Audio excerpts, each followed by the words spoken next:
When Rachel Moore walked into the conference room with her report in hand, she thought this was it. The moment her team's months of field data would finally be taken seriously. Instead, she froze mid-step. On the screen behind the glass table, a senior executive was presenting her findings, word for word, chart for chart. But the name on the slides wasn't hers. It was Caleb Moore, her brother, the golden boy of the Moore family, and apparently now a guest consultant for the same defense firm Rachel's unit had sent declassified medical data to for analysis. Her eyes locked onto his smug smile as he said, "This model could reshape triage strategy for forward operating units. It's something I've been developing with Field Insight." Rachel's fists clenched. Field Insight? Caleb had never even seen a battlefield. She had bled on one. No one noticed her at the doorway. No one introduced her. And no one questioned why the slides bore the wrong name. Later, as the meeting dispersed and polite applause faded, Rachel cornered Caleb near the elevators. "Did you really just take my report and slap your name on it?" she asked, her voice low but sharp. He didn't flinch. "Relax, Rach. The data's public domain now. I just gave it a more palatable narrative. You wouldn't get it. Policy people want polish." "That was my work," she said, breathing hard. "And you twisted it into a sales pitch."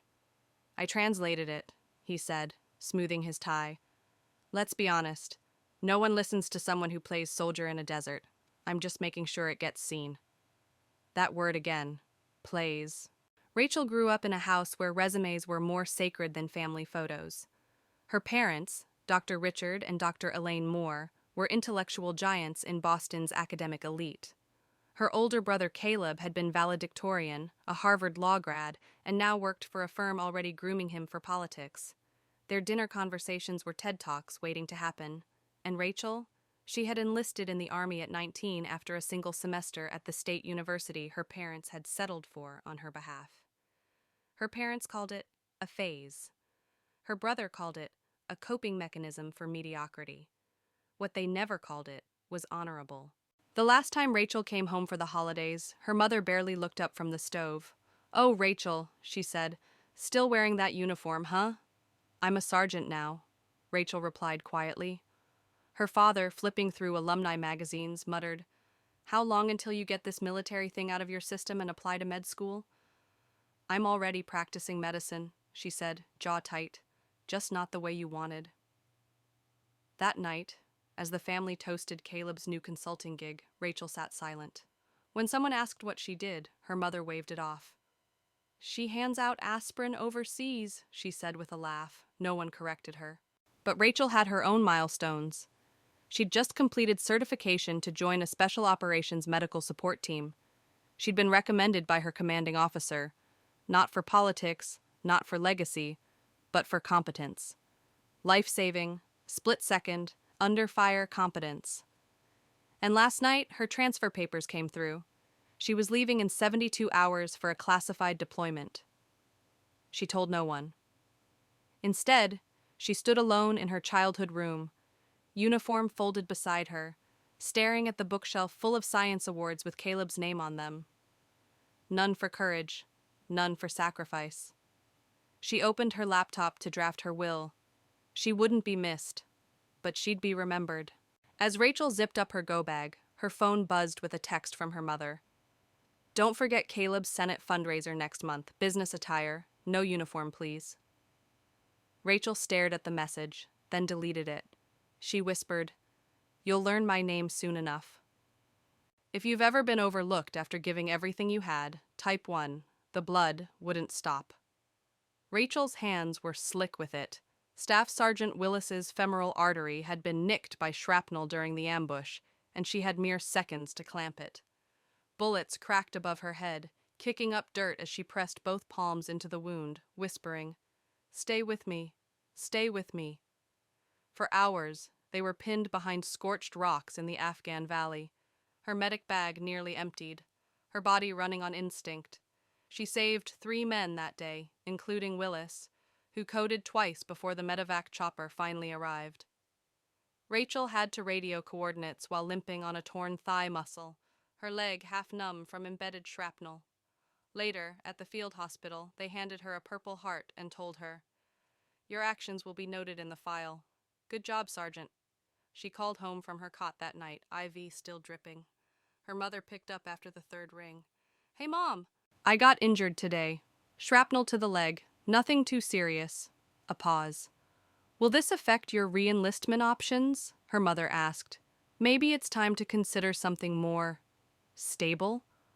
Rachel bit her lip. "I saved 3 lives today." "Well, that's nice," her mom replied, clearly distracted. "Anyway, your brother's fundraiser was a huge success. Raised almost $500,000. Rachel ended the call in silence. That night, the leg throbbed. The chest hurt worse. 2 weeks later, still on crutches, Rachel walked into a military debriefing room and was told, "You've been selected for classified reassignment." Based on her battlefield triage, she was now part of a special ops medical team.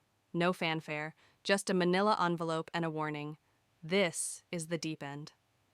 Within the month, she was on a helicopter bound for hostile terrain. The mission was hell. 12 soldiers, 1 downed chopper, 2 pilots critically injured, 30-plus enemy combatants. No backup for hours. Rachel was everywhere, stitching wounds under fire, calling in airstrikes while bleeding herself, dragging unconscious teammates to safety using nothing but a makeshift sling and her own adrenaline. When Sergeant Bennett flatlined next to her, she slammed her fists on his chest and screamed, "Not you too, damn it!" She got a pulse back. When they finally reached extraction 48 hours later, she collapsed before anyone noticed her leg was still bleeding. 3 weeks later, back at base, she received an internal memo. "Your radioed intelligence during the ambush directly enabled the rescue of 27 hostages from a secondary site. Operation classified. Commendation placed in file. No press release. No public award. Just a folded piece of paper and a nurse saying, 'You should really rest more.'" She called home again. Her father answered, "So, how's deployment?" "Rough. I got hit. Again." He sighed. "Rachel, you're almost 30. When are you going to come home and build something lasting?" "I am," she said quietly. "Just not in a way you'll ever see." Then came the final insult. A friend from her unit forwarded a campaign ad. Caleb Moore, fighting for veterans' rights. On screen, Caleb stood before an American flag, spouting lines about supporting those in uniform and citing field data from his military medical partnerships. Rachel's voice shook as she replayed the video. Her brother had repackaged her work, again, this time for a Senate seat. That night, she received a formal summons to the Pentagon. Dress uniform required. White House clearance level. As she zipped her coat, she looked at the mirror. Her eyes were sharp, her scars visible, her name soon to be known in places her family couldn't reach. "Let them keep pretending," she said under her breath. "They won't be able to ignore me much longer." If you've ever had someone twist your achievements into something meaningless, type 2. Rachel didn't expect the email to hit that hard. Subject line: Final schedule. White House Medal Ceremony. Thursday, 1400 EST. She stared at it for a long moment, rereading the words. The second highest military honor, the Distinguished Service Cross, would be presented to her. By the President. In public. On camera. With her full story, finally declassified, attached to a name the world had never bothered to learn. Attached to Rachel Moore. She forwarded the invite to her parents. No message. Just the link. 3 hours later, her mother replied, "We'll check our schedule. Your father has a faculty meeting." No congratulations. No, "We're proud of you." Not even a question. Rachel smiled tightly and closed her laptop. Let them check their schedule. The nation's already checked mine.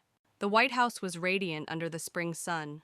Rows of crisp uniforms, polished shoes, camera flashes, and press passes filled the East Room. The smell of fresh varnish and floral arrangements couldn't hide the tension buzzing in Rachel's chest.